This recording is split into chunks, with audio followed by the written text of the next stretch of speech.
નમસ્કાર દર્શક મિત્રો, હું છું ચૈત્રી પટેલ અને તમે જોઈ રહ્યા છો આજના સમાચાર।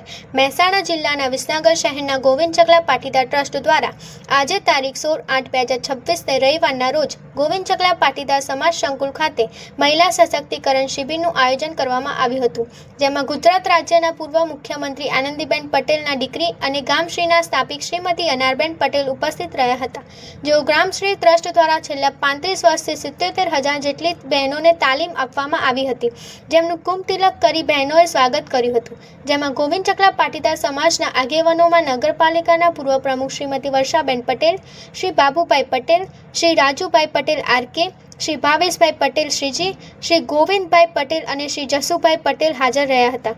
કાર્યક્રમની શરૂઆત ઉપસ્થિત સૌના હસ્તે દીપ પ્રાગટ્ય કરીને કરવામાં આવી હતી। ભારતીય સંસ્કૃતિ મુજબ આજના મુખ્ય મહેમાન શ્રી અનારબેનનું સ્વાગત ગોવિંદ ચકલા પાટીદાર સમાજના ભાઈઓ દ્વારા કરવામાં આવી હતી। આજના મહિલા સશક્તિકરણ શિબિરમાં ગોવિંદ ચકલા પાટીદાર સમાજની બહેનો મોટી સંખ્યામાં હાજર રહ્યા હતા। સૌપ્રથમ શ્રી બાબુભાઈ પટેલ દ્વારા મહિલા સશક્તિકરણ શિબિરના આયોજન અંગેની માહિતી આપી હતી। ત્યારબાદ શ્રીમતી વર્ષાબેન પટેલ દ્વારા પણ મહિલા સશક્તિકરણ અને સરકારની વિવિધ યોજનાઓની માહિતી આપી હતી। આજની મહિલા સશક્તિકરણ શિબિર અંગે શ્રીમતી અનારબેન પટેલે જણાવ્યું હતું કે આજે બહેનોને શું શીખવાડ્યું? અમારી જે સંસ્થા છે ગ્રામશ્રી ટ્રસ્ટ એ બહેનોના સ્કિલ ડેવલપમેન્ટ ઉપર ઘણું કામ કરે છે અને સશક્તિકરણ માટે કામ કરે છે। આજે એટલે લગભગ 35 વર્ષથી ફિલ્ડમાં અમે લોકો કામ કરીએ છીએ અને સંસ્થામાંથી 77,000થી વધારે બહેનોને આપણે અલગ અલગ પ્રકારની ટ્રેનિંગ આપી છે આખા દેશમાં।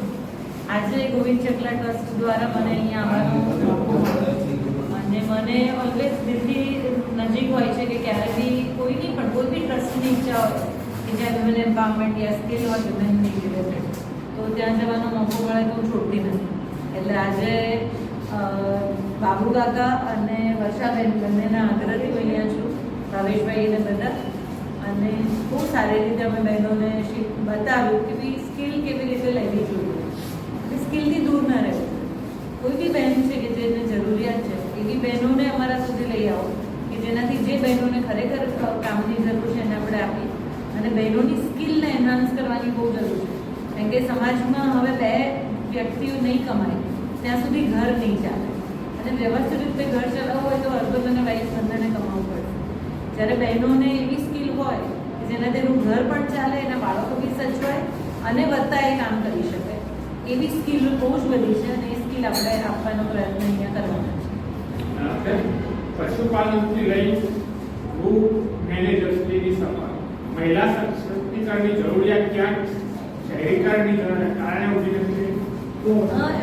એવું ના કહી શકાય, કારણ કે તમે એક વસ્તુ કહો કે શહેરીકરણ એટલે શું?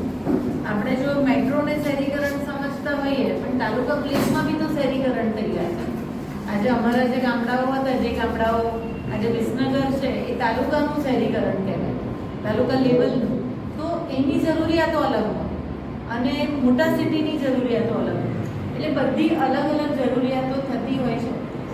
એક સામાજિક જીવન જીવવા માટે બહુ બધી વસ્તુઓની જરૂર પડતી હોય છે અને આપણે જ્યારે મશીન મેડ વસ્તુઓ લઈએ એના કરતાં આપણા દેશના હાથેથી બનેલી વસ્તુઓ હોય એનો આનંદ અલગ છે અને એ જતું રહ્યું છે। હવે બધું મશીન મેડ આવવા માંડ્યું છે, હવે હાથથી બનતી વસ્તુઓ જવા માંડી છે, તો જ્યાં બહેનો જ ઇન્ટરવીન કરી શકે અને આપણા દેશને દરેક હાથને કામ જો આપણે ત્યારે આપી શકીશું જ્યારે આપણે હાથથી બનેલી વસ્તુઓ